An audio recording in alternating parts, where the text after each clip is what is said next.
Сәлем достар, бүгін сіздермен таңқурай, яғни малинаның адам ағзасына пайдасы туралы ақпаратпен бөлісеміз.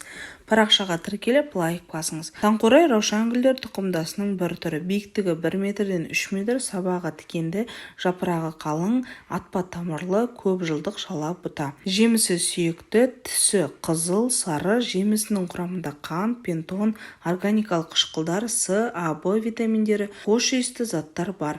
Жемісін жеуге және тосап шырын су, шырын шарап, тағы да басқа дайындауға пайдаланылады. Таңқурай құрамында адам ағзасы үшін пайдалы заттар өте көп. Атап айтқанда, аскорбин қышқылы, глюкоза, органикалық қышқылдар, спирттер, кетондар, ақуыздар, пектиндер, азот қоспалары, илік заттары, С, А, В топ дәрумендері.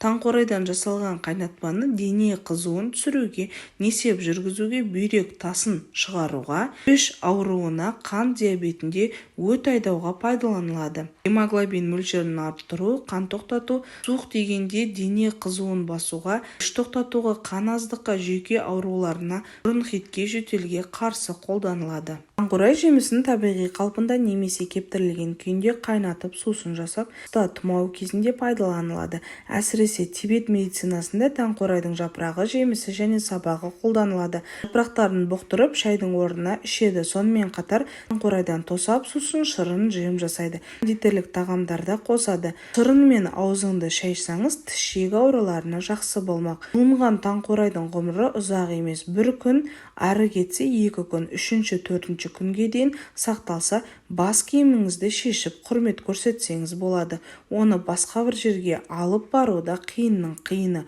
Дұрысы, оны жаңа жуынған кезде тойғанша жеп алыңыз. Хош иісін сақтау үшін қайнатып, тосап жасап алыңыз. Таңқурайдың таңдауға келген кезде оның көлеміне назар аударыңыз. Өйткені көлемді таңқурайдың ұсақ дәндер аз болады және мұндай сорттарда дәмі жақсы келеді. Ақпарат бөліскен Адам тағам, денсаулықтарыңыз мықты болсын.